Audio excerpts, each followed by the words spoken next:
Thank you. I don't know about huge name. I'm going to, my talk is sort of, although I have two separate talks, but I've got one slide deck. So these are my disclosures. I participate as a consultant for a variety of different companies, a lot related to the treatment of multiple myeloma.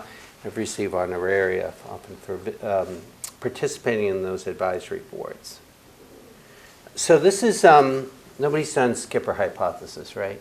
And again, I'm sorry I was late this morning. Okay, good. I'm getting looks of, huh? So this is perfect. So this is known as the fractional cell kiln on the tip of the iceberg. And there's a fellow named Skipper who's a pharmacologist who talked about how even if you kill like a lot of cancer cells, there are often a lot left. And that is because you can see here, does the pointer? Yeah, it does work.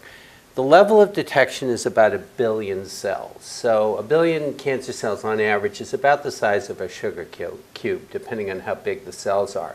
And so once you get below that level, you don't know what you're seeing because you can't detect the cancer. So it makes it hard for us to figure out what we do. And so as you heard earlier today, people talked about risk stratification based on molecular findings, cytogenetic findings, because it's all based on retrospective data. Because we spent a lot of time trying to understand, are we continuing to kill the cancer with cycles of chemotherapy? Or in the case of, say, breast cancer, where it gets resected and there's a little bit left, do you then kill it off with what is called adjuvant therapy? So this brings up the whole idea of that we are often this dark area. So I won't have time to talk about it today. I talked about it yesterday. This whole concept of minimal residual disease detection, and that's now becoming a new, we hope, surrogate for long-term outcome. And then there are cases where the disease does not respond to therapy and the patient will go on to die. And so this is obviously what we want to avoid. And this is when you have trillions of cells around. So we're trying to have this balance between how do we control it, but also how do we detect it, and that's the whole idea of the tip of the iceberg. So you've heard a lot of this before, so I'll go through this quickly. You know, is there a best therapy? I would say probably, sort of, but next year there'll be another best therapy because we keep zipping through this so fast because there are new drugs being developed. And then I'm going to talk about the idea of continued therapy versus therapy for a fixed duration of time. What's the correlation between maintenance therapy and clinical benefit? Should we still be doing high-dose melphalan? And transplant, what's the role of consolidation? So I was asked to talk a bit about maintenance, and maintenance should be something that's easy to deliver, convenient, modest toxicity, improved progression-free, and overall survival when compared with treatment at relapse. And I'm actually going to explain what PFS and OS mean. And should the maintenance be fixed or until progression, and should everybody get it? Whoops. There we go, I did have it right. So this is something that I think some physicians don't always know what they mean. So I went back and took them from the National Cancer Institute's publications. So if you go to www.cancer.gov, you can pull this up. If you Google it, you'll find it. And progression-free is the length of time during and after the treatment of a disease such as cancer that a patient lives with the disease, but it does not get worse. So you can actually have disease present, but it hasn't progressed. You could be in remission, it hasn't relapsed and progressed. In a clinical trial, progression-free survival is one way to see how well a new treatment works.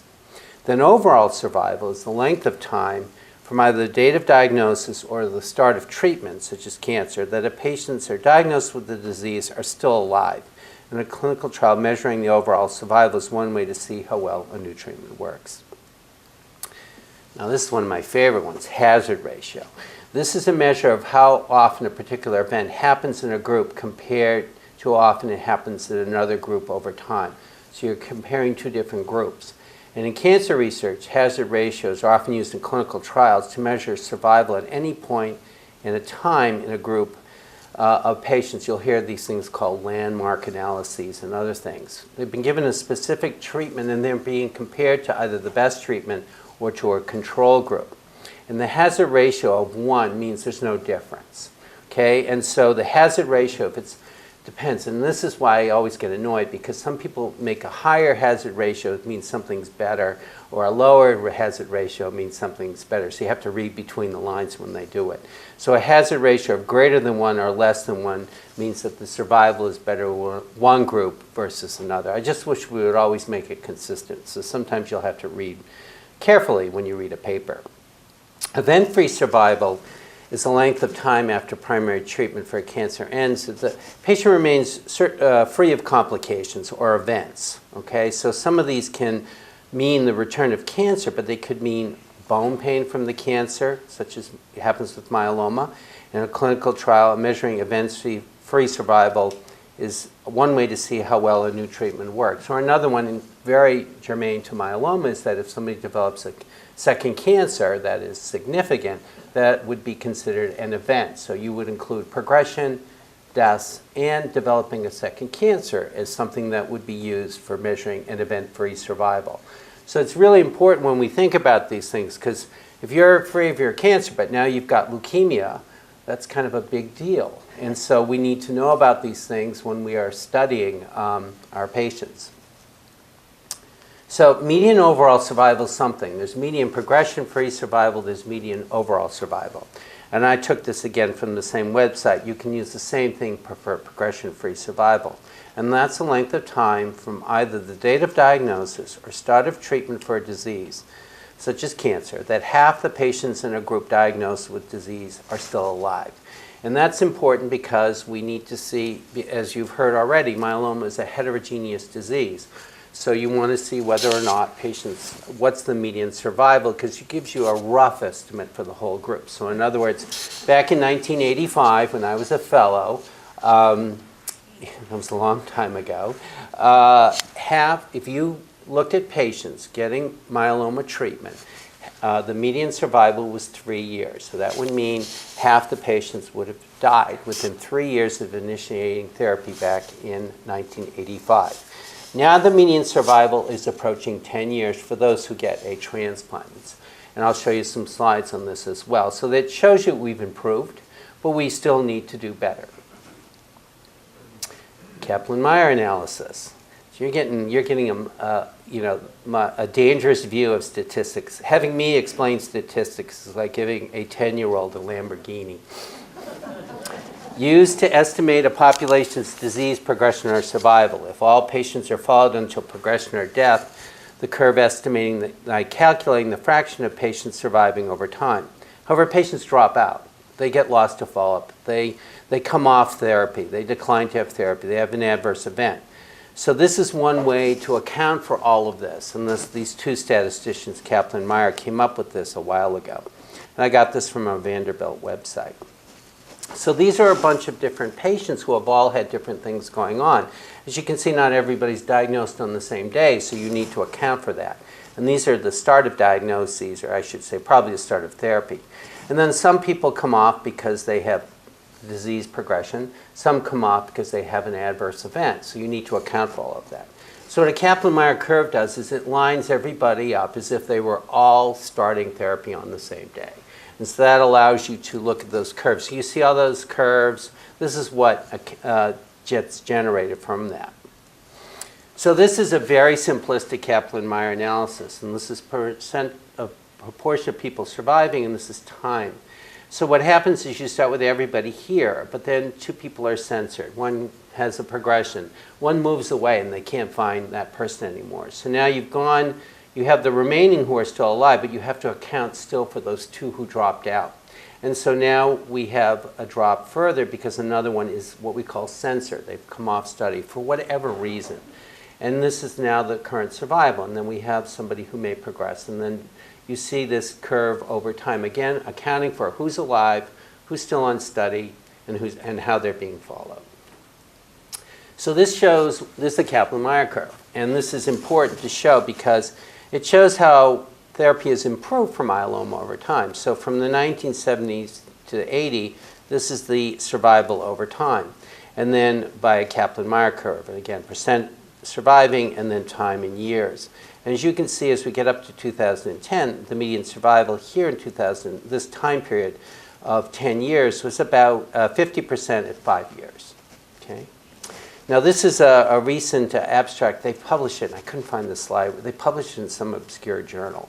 But what they show here is that for patients who are less than 65, from 2006 to 2010, whoops, I gotta remember not to touch that much.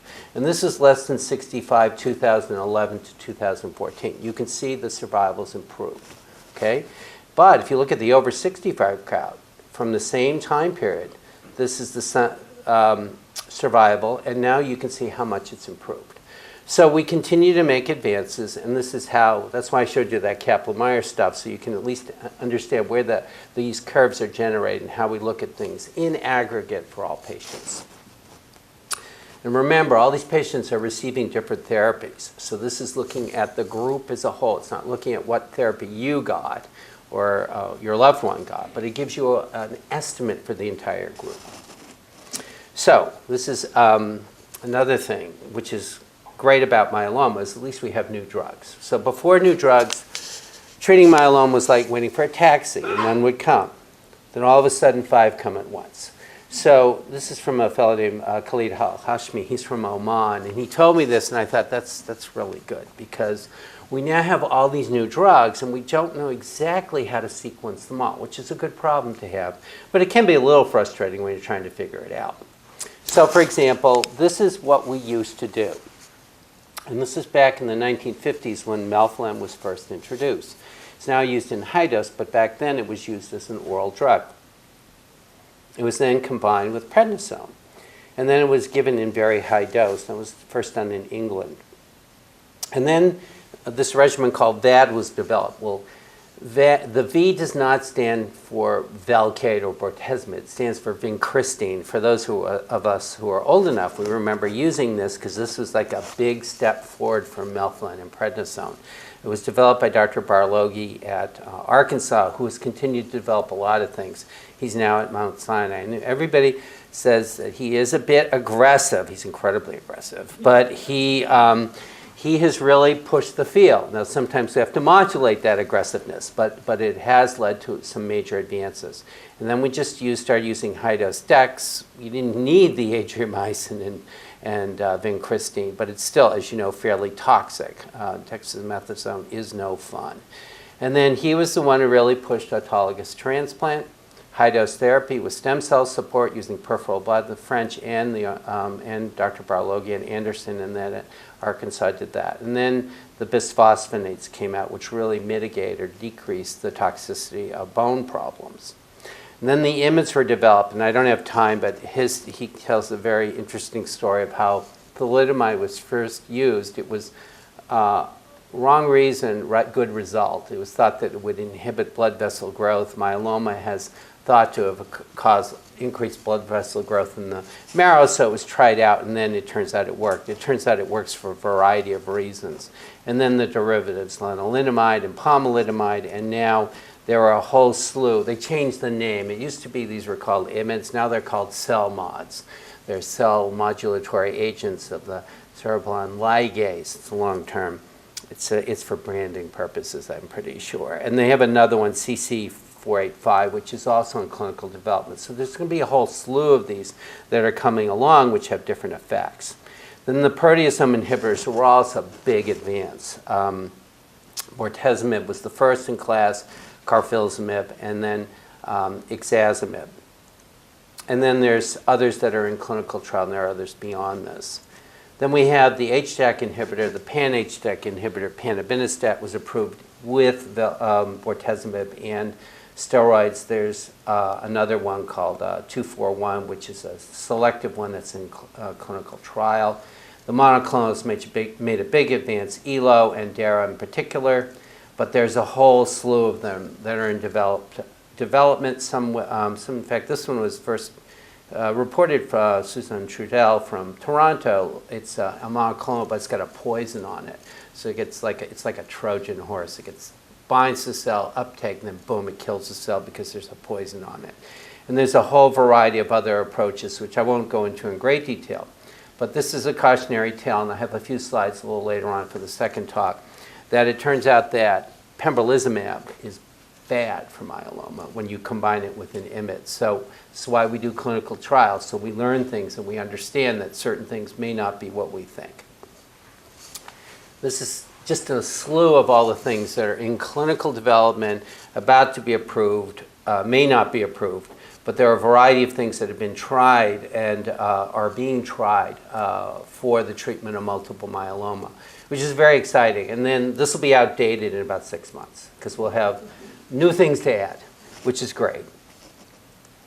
So this just to give you an idea of sort of a paradigm for how to treat patients. This is from Andrew Spencer. He's in Australia. And you have an induction, and then for transplant ineligible, you have no continued therapy and treat at relapse.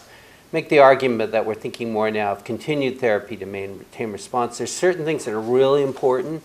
Infectious disease prophylaxis, I don't have time to show it, but the British had a nice study showing that antibiotic prophylaxis decreases the risk within the first 3 months of treatment of infectious complications. So I know Dr. Hillengass et al. Are now using this up front for most patients to prevent infections, because the one problem with myeloma is that in addition to causing bone problems, it can also cause infectious problems. Why? Because it's affecting the gamma globulins, which are the antibodies which help get rid of infections. And then antivirals, the risk of zoster is very high, so this is very important. In fact, some of the treatments, both daratumumab and bortezomib, will knock down your ability to fight off development of shingles. Deep venous thrombosis, prophylaxis, lenalidomide in particular causes clots, bisphosphonates to prevent bone problems, and things to prevent steroids from driving patients crazy, because they do that. And then I'd make the argument for continued therapy. And this is the same thing for transplant eligible. Am I doing on time? Good. Maintenance for a fixed time or not in CR versus maintenance until progressive disease. And I'd make the argument for continued therapy. I have a few slides for that. In Europe, consolidation is very popular because it seems to work pretty well, and we could spend an hour discussing the difference between US and European trials, because in US we don't see this effect quite as much. Now this, I've adapted this slide. This is something that Paul Richardson put together a few years ago with Keith Stewart and Jesus San Miguel, and it was a review of myeloma therapies. And what they did then was overall response was partial response or better, 50% reduction of the disease. I moved on to 90% reduction of the disease, which is VGPR, because my slide's getting too crowded. And I'm going to, because I like to show the history and then show you how things have improved. And so back in the day with the doublets, this is thalidomide dex, bortezomib dex, lenalidomide dex. You can see that the response rate, the VGPR rate, was almost 50%, but the CR rate was still relatively low. And then comparing the original VAD, you can see the VGPR rate was less than 20%, and PAD is bortezomib, adriamycin, dexamethasone. Why is it called PAD? Well, nobody wanted to call it bad. And so PS341 was the name of bortezomib before it became an FDA-approved drug, thus the PAD. And then this is VTD, which is bortezomib thalidomide dex versus Cybor-D or bortezomib cyclophosphamide dex, and this showed a better response in induction. The overall survival and the progression-free survival has not been reported. Why? Because the data is not mature enough. That's okay, because it's going to take a long time to figure it out. But they did report the early stuff. Now, when you look at response to RVD, which has sort of become our gold standard now, lenalidomide, bortezomib, dex, you have to be careful when you read the studies, because some look at it after 4 cycles, some after 8 cycles, some look at it after transplant. So it makes it very hard. You have to dig through the papers to figure this out. But we do know, and this is the, I believe this is the SWOG trial, which was a transplant not upfront trial, and looking at RD versus RVD. And you can see that the RVD had a reasonable 50% VGPR or greater. But if you look at the French study, but this is in the context of transplant, you can see the VGPR rate's almost 80%, and the CR rate's about 50%, which is really fantastic. And this is RVD Light. This is from the Boston group. Betsy O'Donnell's the first author on this one, and this is a more attenuated or reduced intensity RVD for patients who may be a little bit frail, as you heard about earlier. This is using carfilzomib up front. This has only been reported recently by the Italian group. They haven't published it yet. And this is the British group. I know they've submitted the manuscript looking at cyclophosphamide Blendex versus cyclophosphamide Thaldex. I would argue that this is not as good a regimen anymore. And this is using all 4 drugs together. And then this is using ixazomib as part of upfront therapy. That's been published in smaller studies, and that's what these are. And I'll talk a little bit later on how ixazomib is now being used for maintenance, and those results will be presented at ASH this year, American Society of Hematology. So I only show this slide because it's an example of many others of a Kaplan Meier curve, hazard ratio, everything else. So it's just, this is Len Dex versus melphalan, prednisone, thalidomide. And the Lendex is given for 18 cycles versus until disease progression. And what they show here is that, again, median progression-free survival. This is for non-transplant eligible patients. It's about 26 months for Lendex. For Lendex 18, it's about 21 months. And for MPT, it's also about 21 months. So you can see here where the curves begin to separate. Why? Because the Lendex 18 stops therapy and the Lendex continues over here. Now, hazard ratio. Turns out the hazard ratio is 0.72. Here it's the reverse. So when you compare Lendex to MPT, the hazard ratio is 0.72.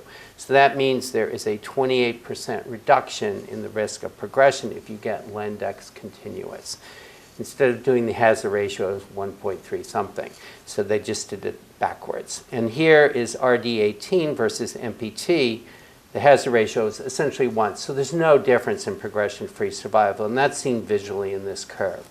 So I show you this, you don't have to remember this, but it gives you an idea of what we are looking at when we study these, look at studies, and we evaluate them. We try to figure out what's the best approach or not. So I will almost done. And this shows when the therapy was stopped. So transplant. This is my one slide on who should get a transplant. It's really based on fitness, not age. So if you're very fit, you're transplant eligible. If you come in a wheelchair on oxygen and you have terrible cardiac function and everything else, it may not be the best for you. However, it turns out that dialysis patients get a transplant. And again, I credit Dr. Barloghi. He would transplant people on dialysis long before everybody thought he was nuts, but it worked. And so we now do this routinely. Patients who are on dialysis because they develop renal failure, often from complications of their disease, can get a transplant. And then there's this whole concept of transplant now versus collect your cells, put them away, and then transplant later at first relapse or after first salvage therapy. There's lots of back and forth on that. But that's one other approach. And I'm almost going to stop. So this is mobilization of stem cells. For those of you who've had a transplant, you know about this. You get growth factor shots. Then after about 4 to 5 days, the cells go out into the peripheral blood, and the patient goes on the leukapheresis machine and collects stem cells. Now, I have not had a transplant. And this is a very long time ago when I used to be young. And this is me after we were doing research, and I gave myself growth factor shots, GCSF. I got some bone pain. It wasn't horrible. And so the blood goes out of me into this machine, spins out my stem cells, which are being collected here in a little bag that's red because some red cells come in. And then most of my blood and plasma goes back into my arm, this side, and that sets up the loop. So this is how stem cells are collected. Most people get a central line. I was doing it peripherally because we didn't need to put a central line in me. I was only doing it once. And again, this is for research. So I found it, well, I also know what it's like to have bone pain from Neupogen. So it's not fun, but it's not the end of the world either. It is controllable. And this is better than the old days when we used to do a bone marrow harvest, where you would take about a quart of bone marrow out of somebody's backside. That hurts. And that we've moved on. We do it on some occasions, but not very often. Okay, I'm supposed to stop real soon, right? Like, how much more time do I have? Like a couple of minutes? Yes. Yeah, good. All right, then I'll go quick. This is transplant versus no transplant. This is a French-American trial, and it's really transplant at relapse. It's a bit old school in that all the patients had their stem cells mobilized with chemotherapy. We don't do that routinely in the States anymore, but they tried to make it homogeneous. To be frank, cyclophosphamide is much cheaper than Mozobil, plerixafor, which is what we use in the States, combined with GCSF. Then patients either get a transplant or continue chemotherapy. Whoops. And then they either got, in the US, they got lenalidomide until progression. In France, only for 1 year. It's a long story. And the French published their results showing there's a superior progression-free survival of transplant versus chemo. The overall survival is no different, but it's really fantastic. We have a lot of patients who are still alive. We want it to be all the way up there. But it's a lot better than what it used to be. And what they show here is that patients who had minimal residual disease at different times, but they show in both, if you become MRD negative, you have your disease go away by molecular testing. In this case, it was flow cytometry, but the same purpose. Chemo or transplant, there's no difference in progression-free survival. This is showing with transplant, this is with chemo only. So we're beginning to see ways of being able to maybe stratify out patients so that we can tell who may be doing well long-term, who will have more issues and needs more early intervention. This is just showing bortezomib. Bortezomib is used for maintenance. It's hard to do for a long period of time because of the neuropathy. And so this is a Spanish trial combined with thalidomide. And this is a Scandinavian trial showing a superior progression-free survival, a German meta-analysis. This is an Italian study, which they now published initially in 2012. They've published it again in abstract form, showing that the combined VTD, bortezomib thalidomide dex, is superior to thalidomide dex. And this is the HOVON trial, which showed a superiority for 2 years of bortezomib versus thalidomide. This is their trial. This is the most recent from the Europeans, showing that chemo was better than transplant. 2 transplant was better than 1 for high risk. Consolidation was better than no consolidation. And this is a meta-analysis showing that lenalidomide is superior in 3 studies from US, France, Italy, and this is when you combine them all together. But look at this. The progression-free survival is 7 years in the people who didn't get maintenance. And it's not reached at the time of the analysis. It's estimated to be almost 10 years. So again, it points out the good problem we have for patients. You can live a longer time. But if you're a younger patient, that doesn't mean as much. If you're an older patient, it's reasonable. So we need to continue to do better. This also points out the fact that patients on lenalidomide are at risk for getting a second cancer. So we have to balance that out as well. And we spend a lot of time thinking about that. So I'm going to stop there, and then I can pick up later. I have a few slides behind, but I can zip through those. And thank you for listening.